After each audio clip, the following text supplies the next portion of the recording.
చిన్న ప్రార్థన చేసుకుందాం.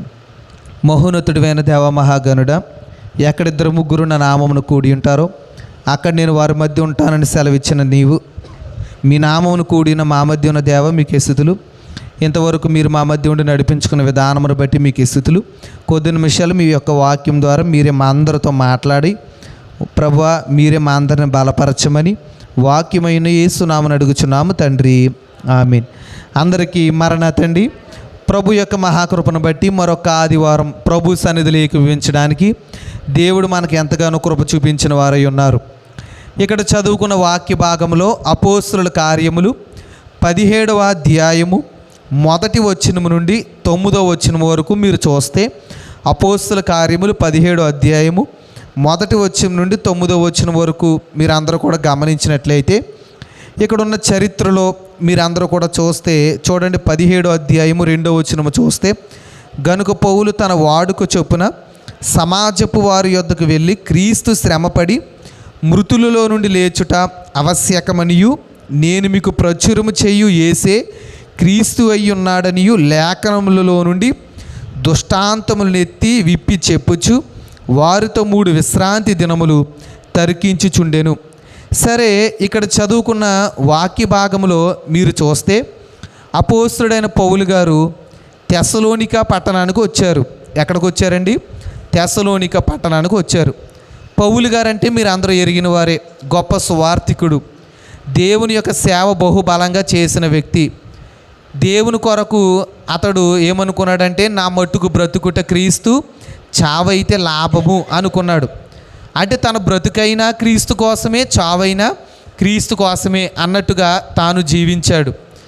దేవుని యొక్క సువార్త నిమిత్తము అనేక ప్రాంతాలకు, అనేక పట్టణాలకు వెళ్ళి దేవుని యొక్క సువార్తను ప్రకటించినట్టుగా, అనేక సంఘాలు కట్టినట్టుగా, అలాగే అనేక సంఘాలను బలపరిచినట్టుగా, తన వాక్యముతో బలపరిచి అనేక మంది సందేహాలు తీర్చి అనేక మందిని ప్రభు యొక్క రాకకు సిద్ధపరుస్తున్న వ్యక్తిగా ఈ యొక్క పౌలు గారు మనకు కనపడతారు. అయితే ఇప్పుడు పౌలు గారు ఎక్కడికి వచ్చారంటే తెస్సలోనిక పట్టణానికి వచ్చారంటండి. అయితే ఆ పట్టణానికి వచ్చిన తర్వాత ఏం జరిగిందంటే, పౌలు గారు సమాజ మందిరంలోనికి వెళ్ళి యేసుక్రీస్తు ప్రభువారే నిజమైన దేవుడు, ఆయన నమ్మి మనం బాప్తీసం పొందుకుంటే రక్షింపబడతాము, నమ్మని వారికి శిక్ష విధింపబడుతుంది, అంటే ఆయన నమ్ముకొనటం వలన మనకి ఎన్నో ఉపకారాలు ఉన్నాయని చెప్తే, అక్కడున్న వారిలో కొంతమంది ఘనత కలిగిన స్త్రీలైన వారు కొంతమంది మారారు. అంటే పౌలు గారు చెప్పిన వాక్యాన్ని విని, అంటే ఆయన ఎన్ని రోజులు చెప్పారంటే 3 విశ్రాంతి దినాలు చెప్పారు, అంటే 3 వారాలు అన్నమాట అండి. 3 వారాలు అతడు వాక్యాన్ని వివరిస్తూ వచ్చినప్పటికీ కొంతమంది మార్పు చెందారు. దేవుని యొక్క వాక్యాన్ని విని దేవుని యొక్క మాటను అంగీకరించి, పౌలు గారి యొక్క మాటను అంగీకరించి వారందరూ కూడా మార్పు చెందినట్టుగా, క్రీస్తు యందు విశ్వాసం ఉంచినట్టుగా మనకు కనబడుతూ ఉన్నారు. అయితే వారిలో కొంతమంది మాత్రం మార్పు చెందలేదు. యూదులైన వారిలో కొంతమంది మార్పు చెందకుండా వారు చేసిన పని ఏంటంటే పౌలు గారి మీద అసూయ కలిగి ఉన్నారు. ఎందుకంటే పౌలు గారు వాక్యాన్ని వినిపించినప్పుడు అనేక మంది పౌలు గారి యొక్క మాటను నమ్మి యేసు ప్రభుని నమ్ముకోవడానికి వెళ్ళిపోయారని కొంతమంది యూదులైన వారు అసూయ కలిగి పౌలు గారి మీద, పౌలు గారిని ఎలాగైనా సరే పట్టుకోవాలి, బంధించాలి, శిక్షించాలని ఉద్దేశం కలిగి ఉన్నారు. అయితే పౌలు గారు ఇక్కడ మీరు ఒక విషయాన్ని గమనించాలి. పౌలు గారి తెస్సలోనిక పట్టణానికి వచ్చినప్పుడు ఆ పట్టణంలో యాసోను అనబడిన ఒక వ్యక్తి ఉన్నాడు. ఆ యొక్క యాసోను పౌలు గారి కోసం తెలుసు. పౌలు గారు దేవుని యొక్క సువార్త కోసం, సత్యము కోసం నిలబడే వ్యక్తి, దేవుని కొరకు ఎంతో గొప్ప త్యాగాలు చేసిన వ్యక్తి అని పౌలు గారిని యాసోను గారు ఏం చేశారంటే తన ఇంటికి తీసుకుని వెళ్ళి తన ఇంటిలో ఆతిథ్యం ఇచ్చాడు. ఎన్ని రోజులు ఆ పట్టణంలో పౌలు గారు ఉన్నారో అన్ని రోజులు కూడా యాసోను అనబడిన వ్యక్తి పౌలు గారు అంటే ఎవరు? దైవజనుడు, దైవ సేవకుడు.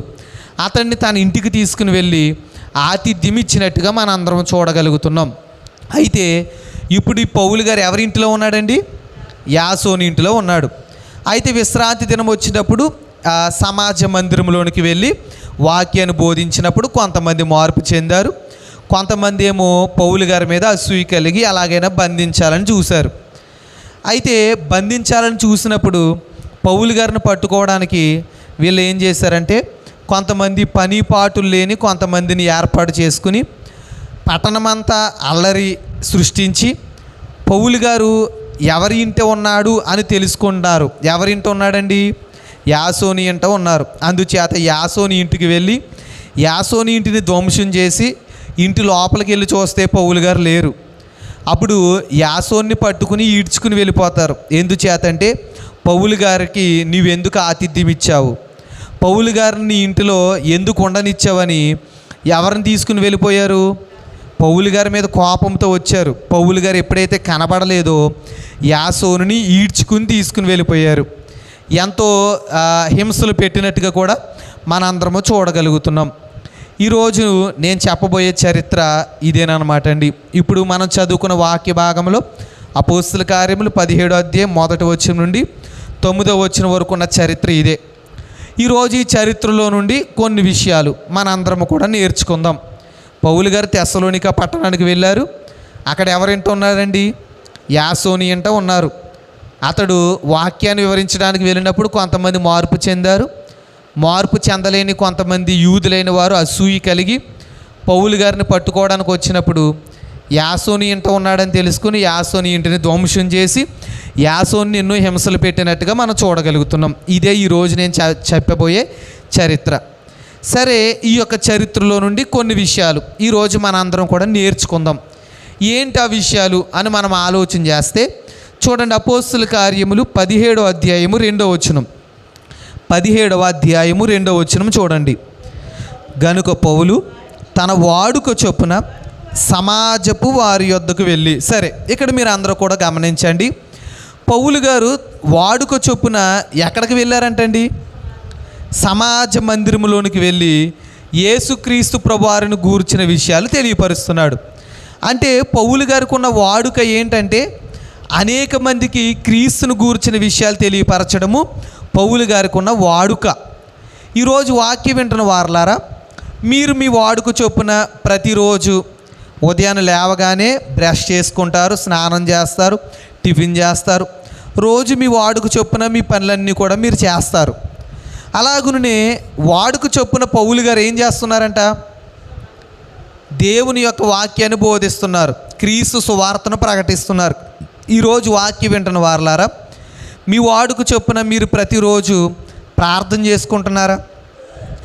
మీ దినచర్యలో మీరు చూస్తే ప్రతిరోజు ఎన్నెన్నో పనులు చేసుకుంటూ ఉంటారు కదా. అదేవిధంగా వాడుక చొప్పున మీరు అందరూ ప్రార్థన చేసుకుంటున్నారా? బైబిల్ చదువుతున్నారా? చెప్పండి. ఈ రోజున అంటే ఇక్కడ ఒక విషయం ఏంటంటే వాడుక చొప్పునంటే అలవాటు కొద్దీ, లేదంటే చూడండి కొంతమంది ఎలా చేస్తారంటే ఏదో ప్రార్థన చెయ్యాలి కదా, ప్రతిరోజు ప్రార్థన చెయ్యాలి కదా అన్నట్టుగా చేస్తారు. అలా కాదండి. ఎందుకు ఇప్పుడు బ్రష్ చేస్తాం, ఎందుకు చేస్తాం? చెయ్యాలి కాబట్టి చేస్తామా? పళ్ళు శుభ్రంగా ఉండటానికి చేస్తామా? శుభ్రం అవ్వడానికి చేస్తాం. అలాగే బైబిల్ ఎందుకు చదవాలి? ఏదో చదవాలన్నారు కదా. సంవత్సరంలో బైబిల్ పూర్తి చేసేయాలనుకుంటారు కొంతమంది. కొన్ని రోజులు సమయాన్ని పెట్టుకుని పూర్తి చేసేయాలనుకుంటారు. చదవాలి కాబట్టి, పూర్తి చేయాలనుకున్నారు కాబట్టి ఏదో చదువుతారు. అంతేకాని ఇష్టపూర్వకంగా చదువుతున్నారా? చదవట్లే. అలా కాదు. ఎలా చేయాలి చెప్పండి? ఇష్టపూర్వకంగా చేయాలి. ప్రార్థన ఎందుకు చేయాలి? దేవునితో సహవాసం కొరకు చేయాలి. ఇక్కడ పౌలు గారు వాడుక చొప్పున వెళ్ళినట్టుగా చూస్తున్నాం కదా. ఈరోజు మన వాడుక చొప్పున మనం ప్రతిరోజు ప్రార్థన చేసుకోవాలి, వాక్యం చదవాలని చెప్తున్నాను. అయితే ఇక్కడ దైవజనుడు దేవదాసయ్య గారు ఒక పుస్తకంలో ఒక ప్రశ్న వేశారు. ఏంటంటే చూడండి, అయ్యగారే ఒక ప్రశ్న వేసి అయ్యగారే దానికి జవాబు ఇచ్చారు. ఏంటంటే ఆత్మీయ స్వస్థత అనే పుస్తకంలో ఏంటంటే ఉదయమున లేచుటతోనే వాడుక చొప్పున బైబిల్ చదువుట తప్ప అని ప్రశ్న వేశారు. వాడుక చొప్పున బైబిల్ చదువుట తప్ప అని ఒక ప్రశ్న వేశారు. దానికి జవాబుగా కూడా అయ్యగారు ఏమి చెప్పారంటే, తీర్పు చేయుట నా పని కాదు, అయినను ఒక మాట చెప్పవలెను. భక్తి ఉన్నా లేకపోయినా, పాపివైనా ఇష్టమున్నా లేకపోయినా, అర్థము తెలిసినా తెలియకపోయినా, నేను మంచి ఉద్దేశముతో చదవమన్నాను గనుక నీవు అలాగు చదివిన ఎడల అది నామకార్థమై ఉండదు. ఎందుకని నేను మంచి ఉద్దేశముతో చెప్పి తిని గనుక ఆ ఉద్దేశ ప్రకారముగా నీవు చదువుచున్నావు. ఇక్కడ మీరు గమనించండి, మీరు భోజనం తింటారు. ఉదాహరణకి మధ్యాహ్నం 1 గంట అయిందనుకోండి, ఆకలి వేసినా వేయకపోయినా టైం చూసుకుని మనం ఏం తింటాం? భోజనం చేస్తాం. అది వాడుక చొప్పున ఆ సమయానికి భోజనం చేస్తాం. కానీ వాస్తవానికి ఎందుకు చేయాలి భోజనం? ఎందుకు భోజనం చేయాలి?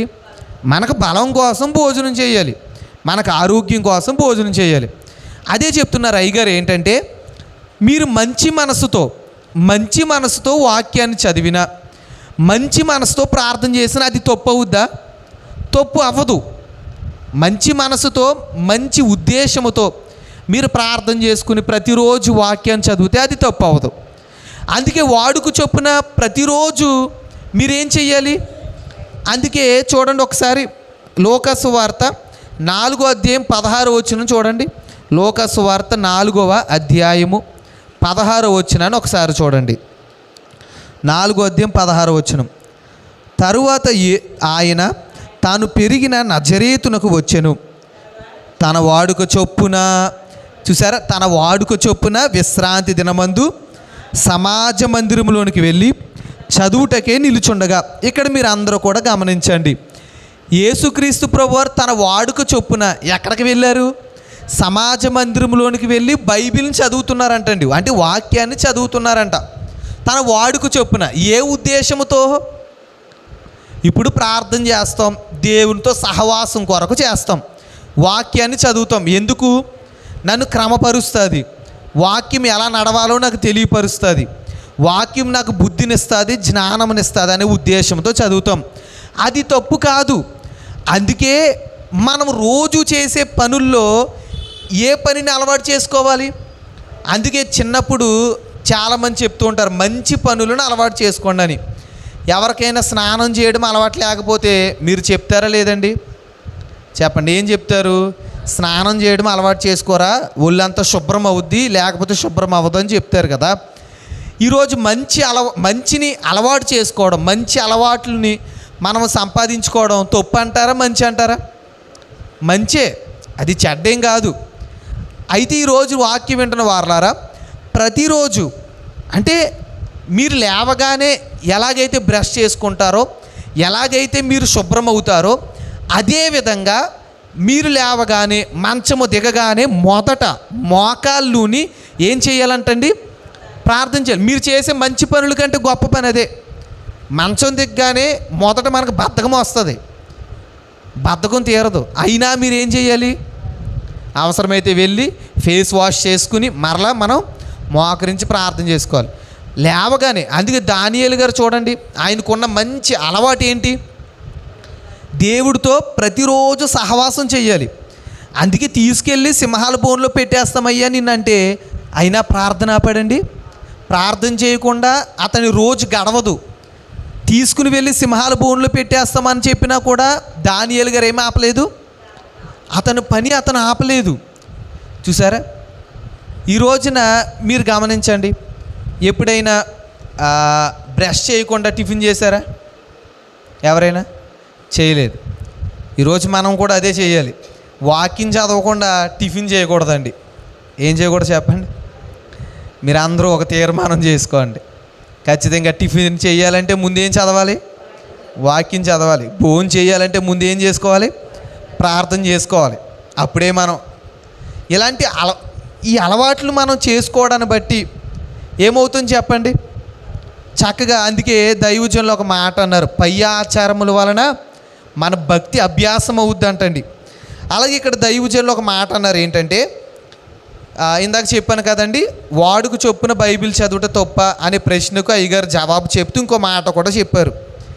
ఏంటంటే చూడండి, నీవు బైబిల్ చదవగా ఆ కిరణము వెనుక 1,000 కిరణములు వచ్చును, తర్వాత నామకార్థ మేఘము పూర్తిగా అంతరించిపోవును.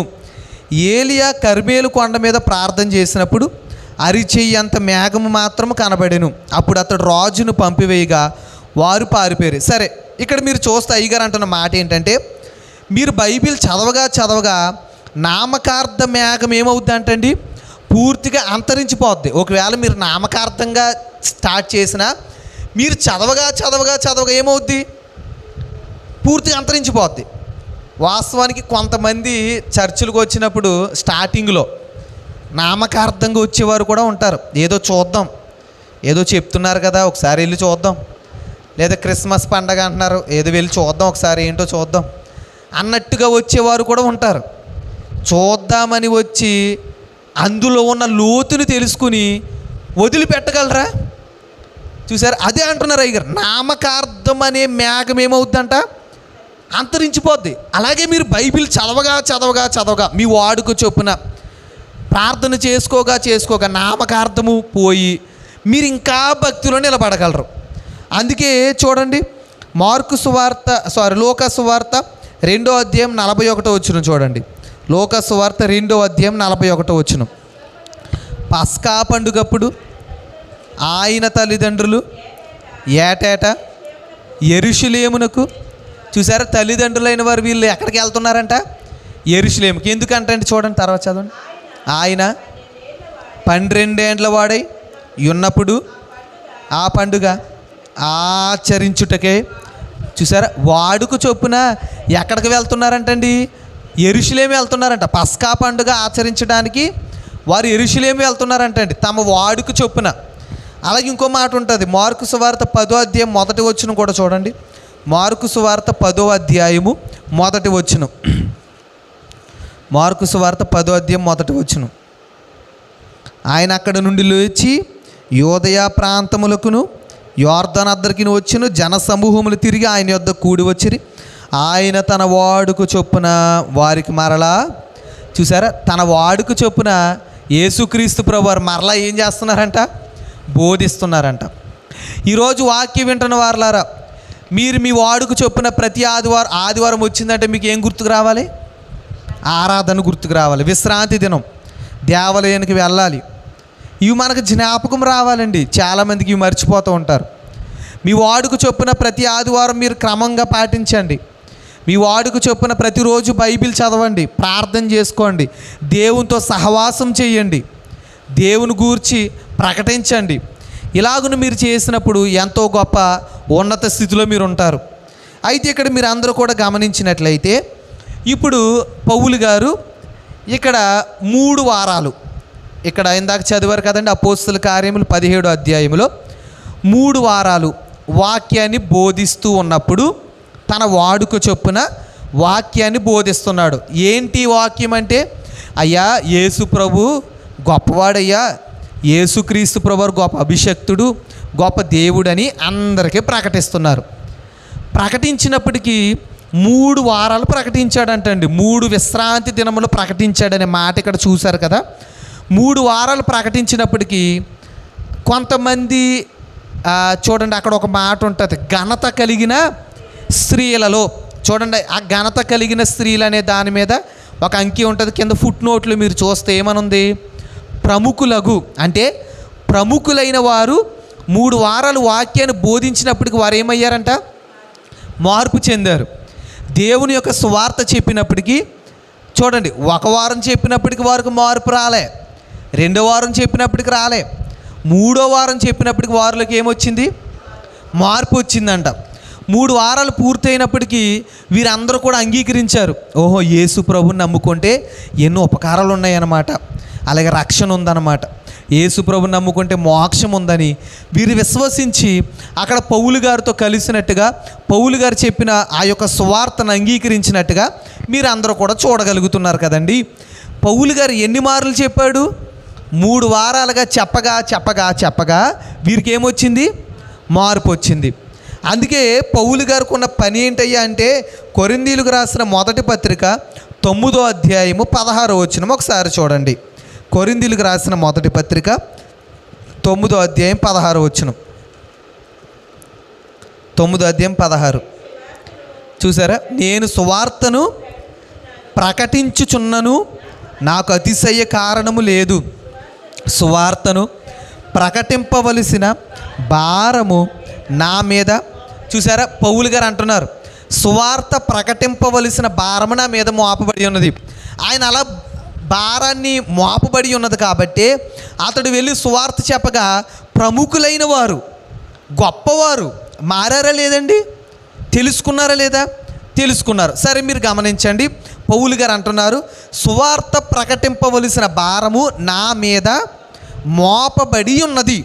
ఇప్పుడు మీరు గమనించండి, సువార్త ప్రకటింపవలసిన భారము ఎవరి మీద మోపబడి ఉన్నది? కేవలము పౌలు గారి మీదేనా? ఇప్పుడు మన మీద మోపబడి ఉన్నదా లేదండి? మన మీద కూడా మోపబడి ఉన్నది. ఏంటి? సువార్త ప్రకటింపవలసిన భారము మన మీద ఉంది. భారము మీ మీద పెట్టుకుంటారా, తీసేస్తారా? చెప్పండి. సువార్త ప్రకటించే భారము మీ మీద మీరు పెట్టుకుంటారా లేక తీసేస్తారా? సువార్త ప్రకటించడం అంటే మీ జీవితంలో దేవుడు ఎన్నో గొప్ప కార్యాలు చేశారు. ఆ కార్యాలు మీ పొరుగు వారికి చెప్పడమే సువార్త. ఎన్ని గొప్ప కార్యాలు చేయలేదు చెప్పండి? ఎన్నో ఉపకారాలు చేశారు.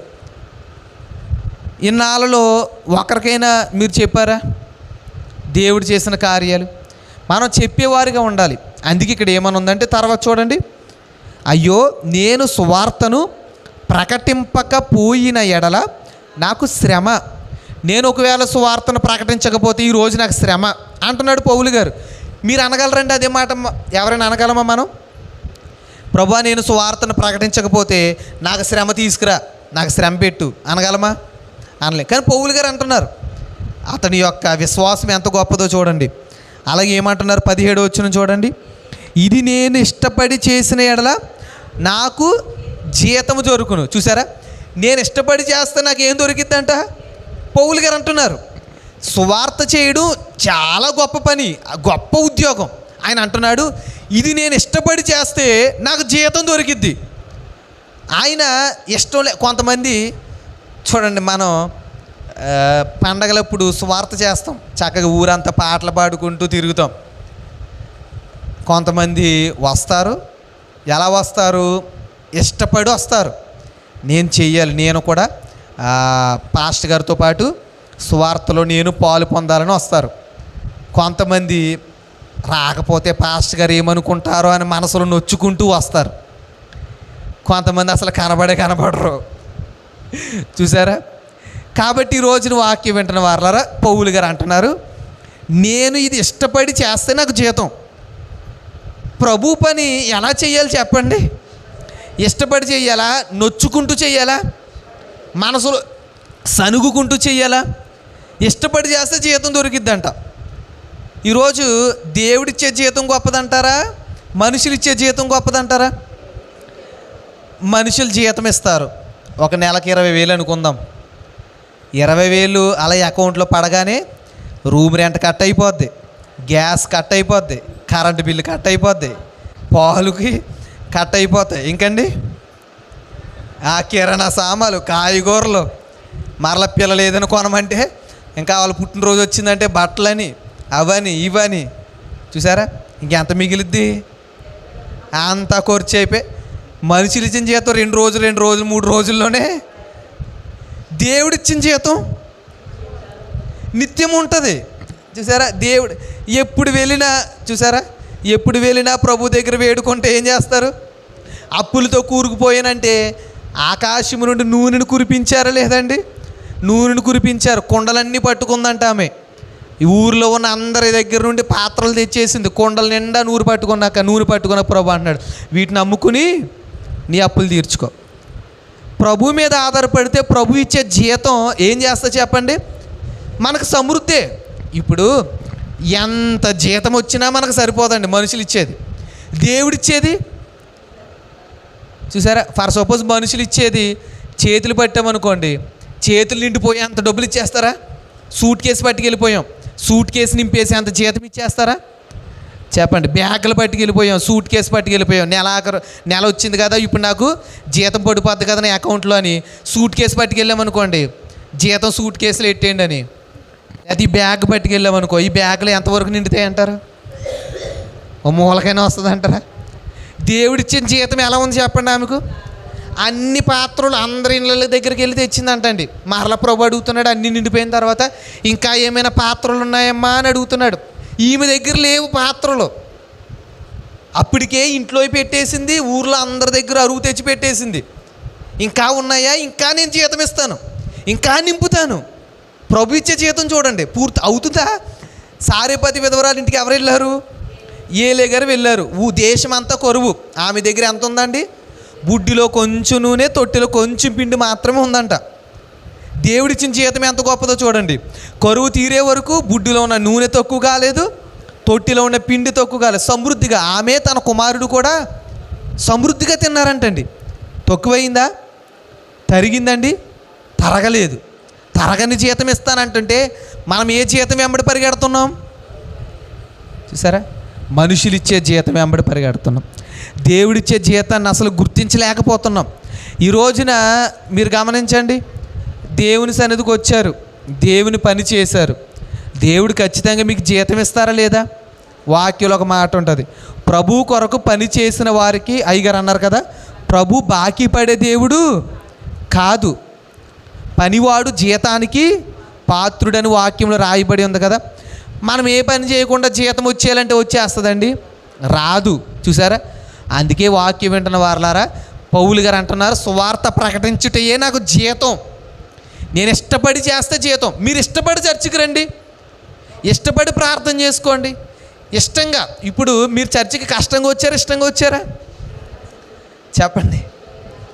అబ్బా ఆదివారం వచ్చిందంటే కొంతమందికి ఏం పడుతుంది? పని మానేయాలంటే కష్టం. చర్చికి వెళ్ళాలి కదా, చర్చికి వెళ్ళాలంటే కష్టం. చూసారా? మనకి పైగా రెండు ఆరాధనలు, ఒకటి మిస్ అయినా ఇంకో ఆరాధనలు ఏకీపించే అవకాశం. చూసారా? కాబట్టి ఈ రోజున కష్టంగా చేయకూడదండి. బైబిల్ చదువుతున్నారా? కష్టంగా కాదు. ప్రార్థన చేస్తున్నారా? కష్టంగా కాదు. ఇష్టంగా చేయండి. మనసులో నొచ్చుకుంటూ చర్చికి రావడం కాదు, మనసులో నొచ్చుకుంటూ దేవుని పని చేయడం కాదండి. ఇష్టపూర్వకంగా దేవుడి పని చేసేవారుగా ఉండాలి. అందుకే చూడండి, రోమీలకు రాసిన పత్రిక ఒకసారి చూస్తే 10వ అధ్యాయము 15వ వచనం చూడండి. రోమీలకు రాసిన పత్రిక 10వ అధ్యాయము 15వ వచనం. ప్రకటించువారు పంపబడిన ఎడల ఎట్లు ప్రకటించుదురు, ఇందు విషయమే ఉత్తమమైన వాటిని గూర్చి సువార్త ప్రకటించు వారి పాదములు ఎంతో, చూసారా? మీ పాదములు ఎంతో సుందరం అవ్వాలంటే ఏం ప్రకటించాలి? సువార్త ప్రకటించాలండి. దేవుని గూర్చిన విషయాలు ప్రకటించాలి. మీ జీవితంలో ప్రభువు చేసిన కార్యాలను ప్రకటిస్తే మీ పాదములు సుందరములంట. అలాగే 15వ అధ్యాయము రోమీలకు రాసిన పత్రిక 21వ వచనంలో కూడా పౌలు గారి ఒక మాట అంటారు. ఏంటంటే 15వ అధ్యాయం 21వ వచనంలో చూడండి, సువార్తను ప్రకటింపవలనని, చివరి లైన్లో ఉంటుంది, సువార్తను ప్రకటింపవలనని మిక్కిలి ఆశ గలవాడనయుండి. సువార్తను ప్రకటించాలని అతడికి ఏముందంట? మిక్కిలి ఆశ. అసలు మీ ఆశ దేని మీద? ఈరోజు మనకు దేని మీద ఆశ ఉండాలండి? సువార్తను ప్రకటించాలనే ఆశ, మిక్కిలి ఆశ ఉందంట పౌలు గారికి. ఆకలి వెయ్యాలి. ఏం ఆకలి? దేవుని గూర్చిని చెప్పాలని ఆకలి మనకు వెయ్యాలి.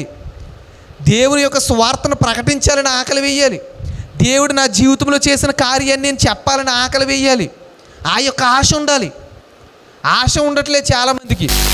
ఆకం మీద అనేక వాటిని ప్రభు ఒక మాట అన్నారు కదా, ఆశగల ప్రాణాన్ని తృప్తిపరుస్తానన్నారు. ఈరోజు మనకు ఆ ఆశ ఉంటే తృప్తి పరుస్తారా లేదండి?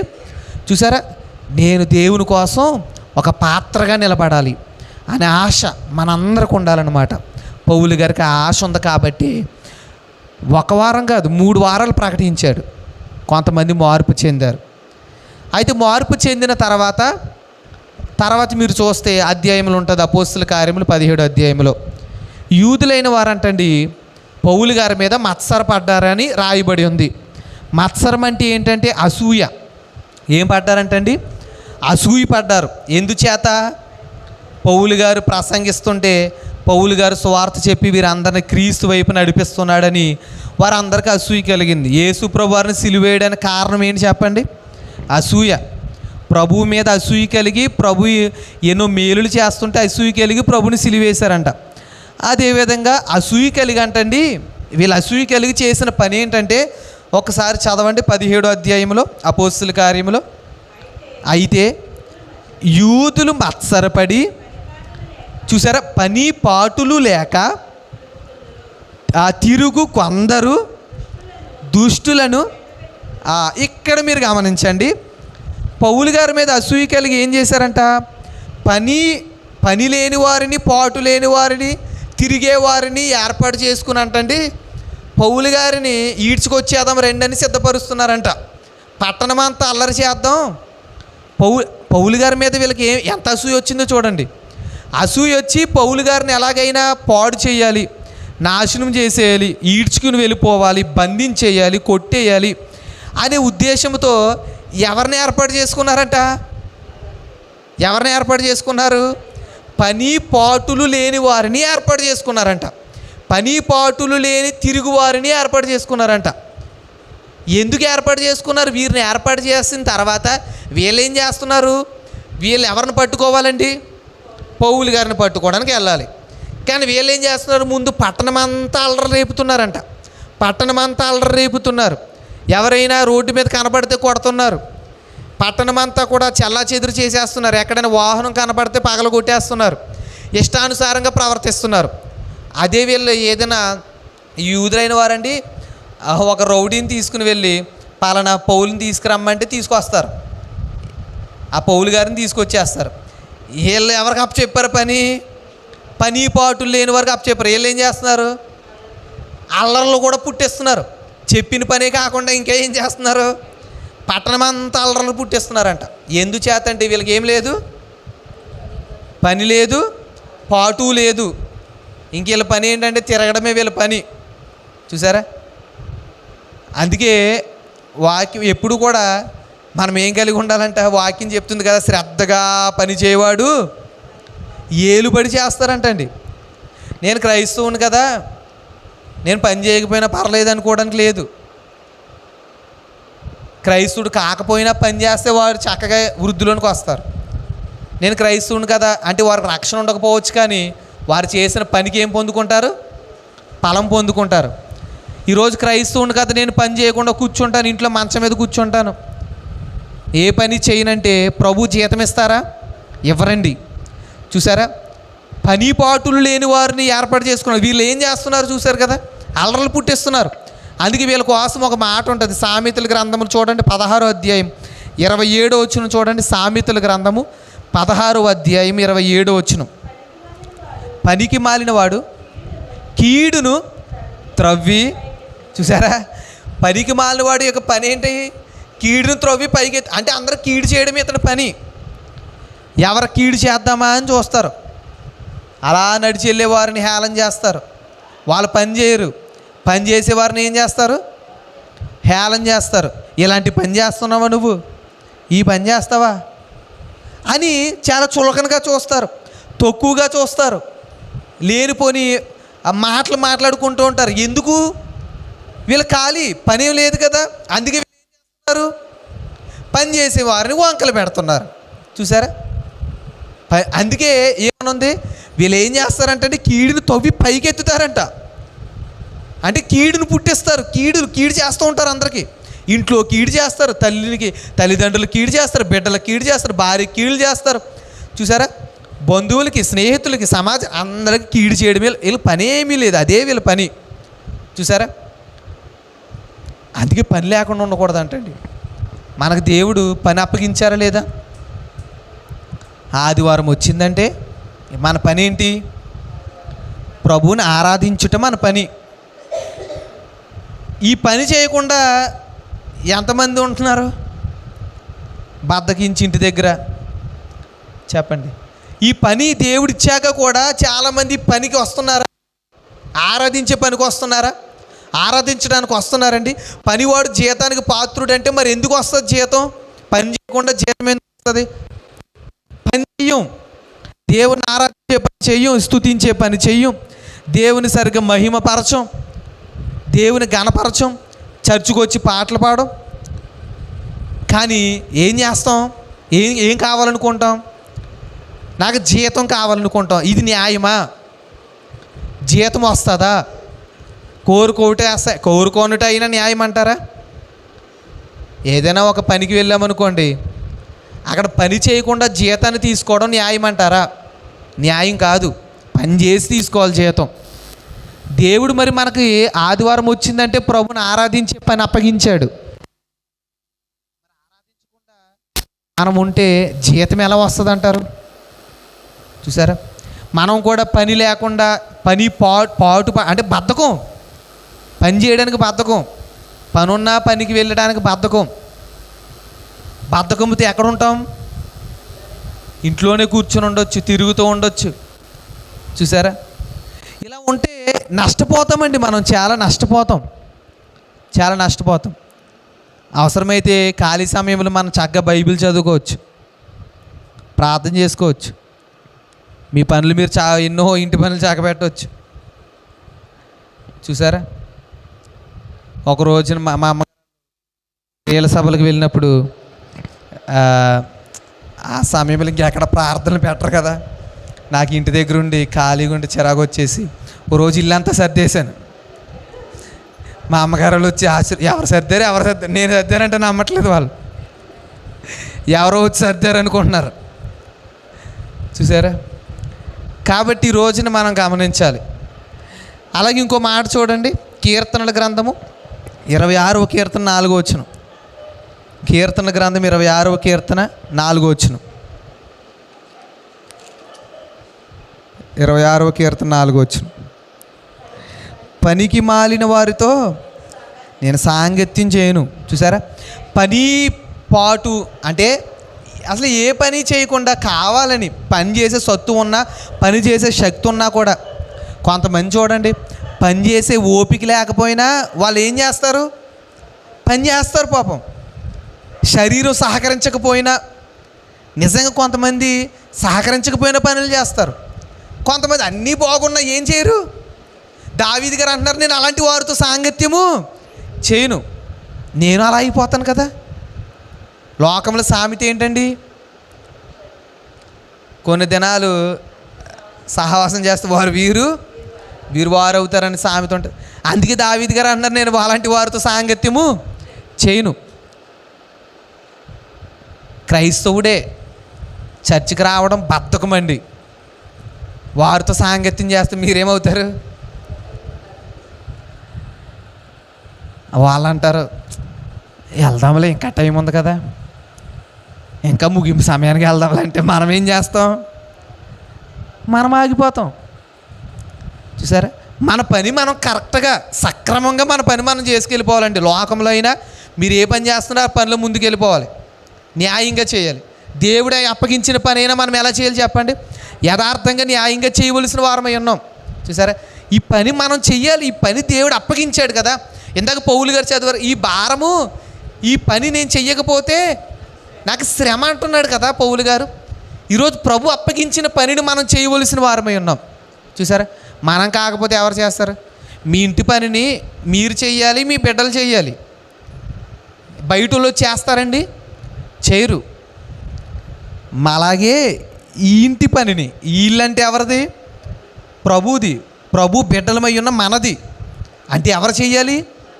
మనం చెయ్యకపోతే ఎవరు చేస్తారు? ప్రభుని మనం ఆరాధించకపోతే ఎవరు ఆరాధిస్తారు? మనము స్తుతించకపోతే ఎవరు స్తుతిస్తారు? చూసారా, అందుచేత ప్రభు పని మనం చెయ్యాలి. ఆ ప్రభు పని కూడా చేయకుండా మనము పాటు పడకుండా, కష్టపడకుండా, ప్రయాసపడకుండా జీతం రావాలంటే రాదండి. అలాగే చూడండి, వీళ్ళు ఏం చేశారంట? పట్టణమంతా అల్లరి క్రియేట్ చేసి తర్వాత ఇప్పుడు యాసోని ఇంటి మీదకి వెళ్ళి యాసోని ఇంటిని ధ్వంసం చేశారంట. ఎందుకు ధ్వంసం చేశారు? యాసోని ఎవరికి ఆతిథ్యం ఇచ్చారు?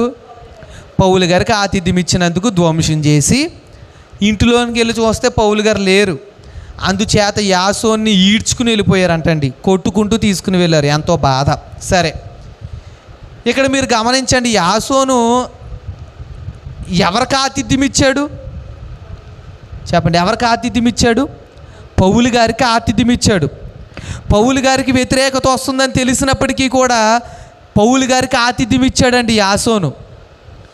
తేడా వస్తే ఇతన్ని తీసుకుని వెళ్ళిపోతారని తెలిసినప్పటికీ కూడా ఎవరికి ఆతిథ్యం ఇచ్చాడు? పౌలు గారికి ఆతిథ్యం ఇచ్చాడు. 3 వారాలు వాక్యాన్ని బోధించినట్టుగా ఇక్కడ మనం చూసాం. ఆ 3 వారాలు కూడా యాసోను పౌలు గారికి చక్కటి ఆతిథ్యాన్ని కల్పించాడు. అయ్యా, నా ఇంటిలో ఉండండి, నేను మీకు వరకు ఒక స్థలాన్ని సిద్ధపరుస్తాను ఇంటిలో. అని చెప్పారు. చూడండి, ఒక మాట ఉంటుంది బైబిల్లో. మత్తయి సువార్త ఒకసారి చూడండి, 10వ అధ్యాయం 40వ వచనం చూడండి. మత్తయి సువార్త 10వ అధ్యాయం 40వ వచనం. మత్తయి సువార్త 10వ అధ్యాయం 40వ వచనంలో, మిమ్మును చేర్చుకొనివాడు నన్ను చేర్చుకొనును. చూసారా, మిమ్మును చేర్చుకునేవాడు ఎవరిని చేర్చుకున్నట్టు? ప్రభువుని చేర్చుకున్నట్టు. నన్ను చేర్చుకునేవాడు నన్ను పంపిన వాడిని చేర్చుకొనును. ప్రవక్తను చేర్చుకునేవాడు చూసారా, ప్రవక్తను ఎవరైతే ఇంటిని చేర్చుకుంటారో వారు ప్రవక్త ఫలము పొందుకుంటారంటండి. నీతిమంతుడిని ఇంటిని చేర్చుకుంటారో వారు నీతిమంతుని ఫలము పొందుకుంటారంట. మరియు శిష్యుడని ఎవడు ఇచ్చిన వారిలో ఒకనికి గిన్నెడు చన్నీళ్ళు మాత్రం త్రాగనిచ్చునో వాడు తన ఫలము పోగొట్టుకొనడు. ఏమి కాదు, గిన్నెడు చన్నీళ్ళు ఇస్తే గొప్ప ఫలం పొందుకుంటారండి. గిన్నెడు చన్నీళ్ళు ఇస్తే చాలు. అలాంటిది యాసోను తన ఇంటికి తీసుకెళ్ళి ఎంత గొప్ప ఆతిథ్యాన్ని ఇచ్చాడు. పౌలు గారి కోసం ఇతడు దెబ్బలు తిన్నాడు. పౌలు గారి కోసం ఇతడిని ఈడ్చుకుని తీసుకుని వెళ్ళిపోయారండి. చూసారా, ఎవరిని చేర్చుకున్నాడు? నీతిమంతుడిని చేర్చుకున్న వారిని ఏమవుతారంట? వారు నీతిమంతుని ఫలము పొందుకుంటారంట. చూసారా, నా పేరట గిన్నెడు చన్నీళ్ళు ఇస్తే వారి ఫలం పోగొట్టుకోరు. ప్రభు పేరట వచ్చి వారికి గిన్నెడు చన్నీళ్ళు ఇస్తే చాలు. చూసారా, యాసోను ఇంటికి తీసుకెళ్ళి చక్కటి ఆతిథ్యం ఇచ్చాడండి. ఈడ్చుకుని వెళ్ళిపోతున్నారు, కొట్టుకుంటూ తీసుకుని వెళ్తున్నారు. అందుకే వాక్యములు ఉంటుంది కదా, మత్తయి సువార్తలో 5వ అధ్యాయం 10వ వచనంలో చూడండి. మత్తయి సువార్త 5:10, నీతి నిమిత్తము హింసింపబడువారు ధన్యులు, పరలోక రాజ్యము వారిది. చూసారా, నీతి నిమిత్తము హింసింపబడువారు ధన్యులు, పరలోక రాజ్యము వారిది అని ఇక్కడ మీరు చదివారు. యాసోను దేని కొరకు హింసింపబడుతున్నాడు? నీతి నిమిత్తము, అంటే క్రీస్తు నిమిత్తము హింసింపబడుతున్నారు. చూసారా, అందుచేత పరలోక రాజ్యాన్ని సంపాదించుకుంటాడా లేదా? తర్వాత వచ్చిన చూడండి, 11వ వచనం కూడా చూడండి. 5వ అధ్యాయం 11వ వచనం, నా నిమిత్తము జనులు మిమ్మును నిందించి హింసించి మీ మీద అబద్ధముగా చెడ్డమాటులెల్లా పలుకునప్పుడు మీరు ధన్యులు, సంతోషించి ఆనందించుడి, పరలోకమందు మీ ఫలము అధికమవును. చూసారండి, ఇక్కడ మీరు గమనించండి, ఇక్కడ వాక్యములో స్పష్టంగా రాయబడి ఉంది, నా నామము నిమిత్తము మీరు నిందించి హింసించి మీ మీద అబద్ధముగా చెడ్డ మాటలు ఎలా పలుకున్నప్పుడు మీరు ధన్యులు అంటండి. యాసోన్ని నిందించారు. యాసోన్ని, ఎందుకయ్యా నీవు పౌలుకి నీ ఇంటిలో స్థానం ఇచ్చావు, పౌలుకి ఎందుకు ఆతిథ్యాన్ని కల్పించావని యాసోన్ని ఈడ్చుకుని వెళ్ళిపోయారండి. యాసోన్ని కొట్టుకుంటూ తీసుకుని వెళ్ళారు. ఎవరి కొరకు హింస అనుభవించాడు? క్రీస్తు కొరకు హింస అనుభవించాడు. సత్యం కొరకు హింసను అనుభవించాడు. సత్యం కొరకు నిలబడిన పౌలు గారి కొరకు ఎన్నో శ్రమలు పడ్డాడు. అందుకే ఇతడు ధన్యుడు అయ్యాడా లేదా? గొప్ప ధన్యుడు అయ్యాడండి యాసోను. అందుకే ఇక్కడ ఏమనుంది? సంతోషించి ఆనందించుడి, పరలోకమందు మీ ఫలం అధికమవుద్దంట. పరలోకమందు మీ ఫలం అధికం అవ్వాలంటే మీకు వచ్చిన నిందల్లో, మీకు వచ్చిన అవమానాల్లో మీరేం చెయ్యాలి? సంతోషించాలంట, ఆనందించాలంట. చూసారా, క్రీస్తుని బట్టి ఒకవేళ ఫర్ సపోజ్ ఇక్కడ మీరు చర్చి ఊడుస్తున్నారండి, చర్చి తుడుస్తున్నారు. ఏమ్మా అలా తుడుస్తున్నావేంటి, ఆ మాత్రం తెలియదా అన్నాను అనుకోండి, ఇప్పుడు మీకు ఏం రావాలి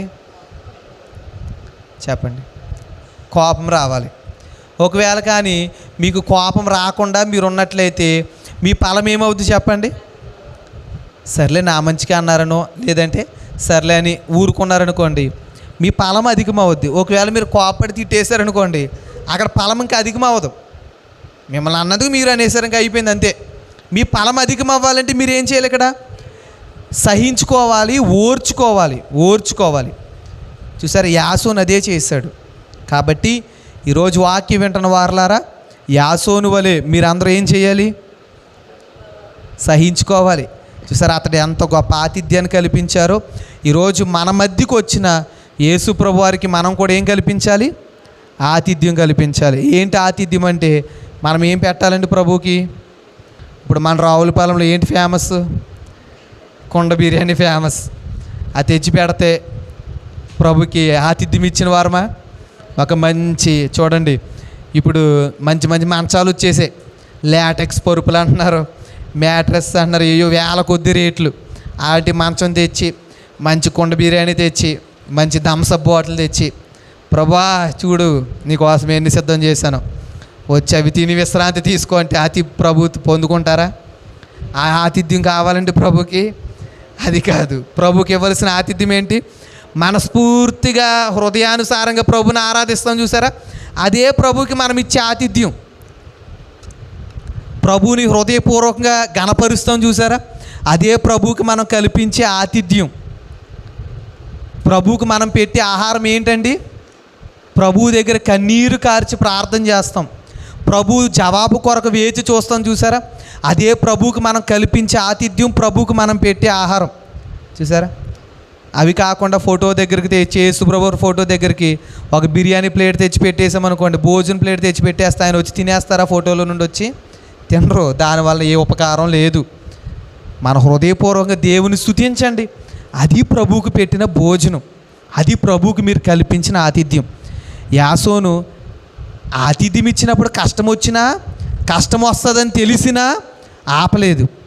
పౌలు గారిని వెళ్ళిపోమనలేదు, పంపేలేదండి, పంపేలేదు. పౌలు గారికి బదులుగా ఇతడు ఆ శిక్షను అనుభవించాడు. ఇతన్ని ఈడ్చుకుని వెళ్ళిపోతే తట్టుకుని నిలబడ్డాడు. నిలబడదాం, మనం కూడా యాసోను వలె నిలబడదాం. అటు భాగ్యము దేవుడు దయచేయను గాక. ప్రభు కొద్ది నిమిషాలు వాక్యం ద్వారా మాతో మాట్లాడిదాం. వాక్య ప్రకారం మేము నిలబడ్డానికి యాసోను ఎలా అయితే నిలబడ్డాడో అట్టి స్థితిని మాకును దయచేయమని వాక్యమని యేసు నామమున అడుగుచున్నాము తండ్రి, ఆమేన్.